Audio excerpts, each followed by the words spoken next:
ሰላም እንዴት ናችሁ? ዛሬ ስለ ዱቄት ወተት ላወራችሁ የመጣሁት የዱቄት ወተት አመጣጥ እንዴት እንደሚዘጋጅ ሁለቱን ነገሮች ልንገራችሁ። ከዛ በፊት ግን ከዱቄት በፊት የዱቄት ወተት የምንጠቀምበት ምክንያቶች ከሌሉ በሌላ ቪዲዮ ላይ እንሰራላችኋለሁ። የዱቄት ወተት እንድንጠቀም አስገዳጅ የሆኑ ነገሮች ምንድናቸው የሚለው በሌላ ቪዲዮ ላይ እንሰራላችኋለሁ። ነገር ግን እናት ልጇን ማጥባት ከቻለች ተፈጥሮ የሰጠንን ነገር በአግባቡ መጠቀም መቻል አለብን። የመጀመሪያ ምርጫችን የሚሆነው የእናት ጡትን ማጥባት ነው። ማይቻልበት ሁኔታ ካለ ግን የዱቄት ወተትን መጠቀም ይኖርብናል ማለት ነውና ተፈጥሮን የመሰለ ነገር ምንም የለም። ግን ለልጆቻችን የምንሰጠውን የምግብ አይነት ይረዳን ዘንድ እንድናውቅ የዱቄት ወተት ምንድነው፣ ከምንድነው የተገኘው የሚለውን ነገር ልንገራችሁ። እንግዲህ የዱቄት ወተት በ1802 እንደተሰራ ወይም እንደተጀመረ አንዳንድ ጥናቶች ያሳያሉ። ማን ጀመረው፣ የመጀመሪያው ሰው ማን ነው የዱቄት ወተትን ለማምረት እና ደግሞ ላይሰንስ ያገኘው ወይም ፍቃድ ያገኘው ምርት አድርጎ ለመሸጥ የሚለው የተዛቡ መረጃዎች ስላሉ ይሄ ነው ያ ነው ከመላችሁ በ1802 እንደተጀመረ ብቻ ልንገራችሁና ለለፈ። የዱቄት ወተት መጀመሪያ የተመረተው ለወታደሮች ዓላማ ነው። ወታደሮች ያው ንጥረ ነገሩን ማግኘት ስላለባቸው በጦርነት ወቅት ፈሳሹን ማጓጓዝ ስለማይቻል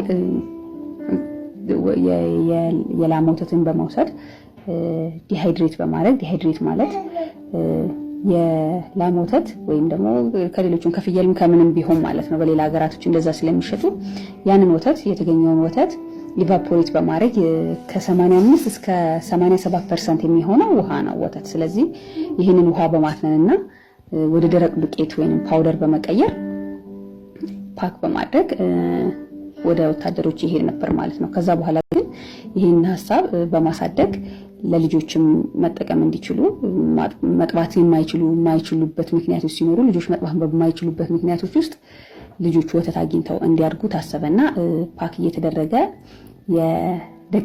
የድቀትነቱ መጠን በመለያየት በጣም ኢንፋንት ለሆኑ ቶድለር ለሆኑ ከአንድ ዓመት በላይ የሚሉ ጽሁፎችን በቆርቆሮ ህትመት ላይ እናያለን። ያ ማለት ልዩነት አለው ማለት ነው የሚሰጣቸውና አንዳንድ ጊዜ ደግሞ የኢንግሪዲየንት ልዩነት ስለሚኖራቸው እነዛን ቤዝድ በማድረግ ፓክ እየተደረገ ከዛ በኋላ ለዓለም ያው እንግዲህ መሸጥ ተጀምሯል ማለት ነው። እና ይህ እንደዛ መሆኑ እንደ አድቫንቴጅ ወይንም እንደ ጥቅም የሚታየው ምንድነው ፈሳሽ ነገር ሲሆን ፍሪጅ ይፈልጋልና እርጥበት ያለው ነገር ያው ፍሪጅ ማቀዝቀዣ ይፈልጋል።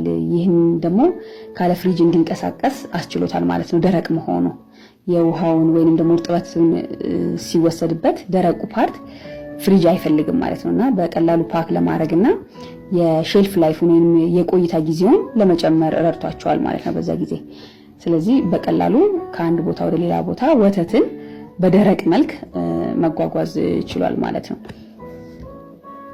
እንግዲህ ይሄ ፕሮሰስ እንዴት ነው የሚካሄደው ብለን ስናይ ቀጥታ ከላሞቹ ላይ ወተቱ ከተወሰደ በኋላ ከታለቡ በኋላ በዘመናዊ ማሽኖች ውስጥ ከገቡ በኋላ ያ ዘመናዊ ማሽኖቹ ምን ዲቴክት ያደርጋሉ? በወተት ውስጥ ደም አለመኖሩን ያያሉ። ከዛ ውጪ ደግሞ የላሞቹን ጤንነት ወተቶቻቸውን በማየት ከለዩ በኋላ የሙቀታቸው መጠን ትክክለኛ የሙቀት መጠን ካለው ያንን ወተት በመውሰድ በሙቀት በማሳለፍ ውሃውን የማትነን ሂደት ያካሂዳሉ ማለት ነው። ውሃውን ካተነኑ በኋላ ወደ ደረቅ መልክ ይቀየራል ማለት ነውና ያ ደረቅ እስከሚሆን በርግጥ ብዙ ፕሮሰሶች አሉት። ግን ከነዛ ፕሮሰሶቹ መሃል ወይንም ሂደቶች መሃል አንዱ ፓስቸራይዜሽን ይባላልና ይህ ፓስቸራይዜሽን ምንድነው? በላማ ወተት ውስጥ ወይም በወተት ውስጥ ባክቴሪያዎች ካሉ 99% የመግደል ብቃት አለው ማለት ነው። ስለዚህ ባክቴሪያዎቹ በዛ ውስጥ ያሉት እንዲሞቱ በፓስቸራይዜሽን ፕሮሰስ ወይንም ሂደት ካሳለፉት በኋላ የሚያስፈልጉት ኢንግሪዲየንቶች ተጨምረው አዲሽናል ነገሮች ተጨምረው ነው ፓክ ተደርገው የሚሸጡት እና ከነዛ ውስጥ ምንድነው እንደ ኮሊን እንደ ቪታሚን ዲ ካልሲየም አዲሽናል ሊጨመሩ ይችላሉ ማለት ነው። እና ደግሞ ሹገርም ሊጨመርበት ይችላል እነዚህ ፓክ የሚደረጉ ወተቶች ላይ ማለት ነውና የወተት የዱቄት ወተት አመጣጥ እንግዲህ ይህን ይመስላል ማለት ነው።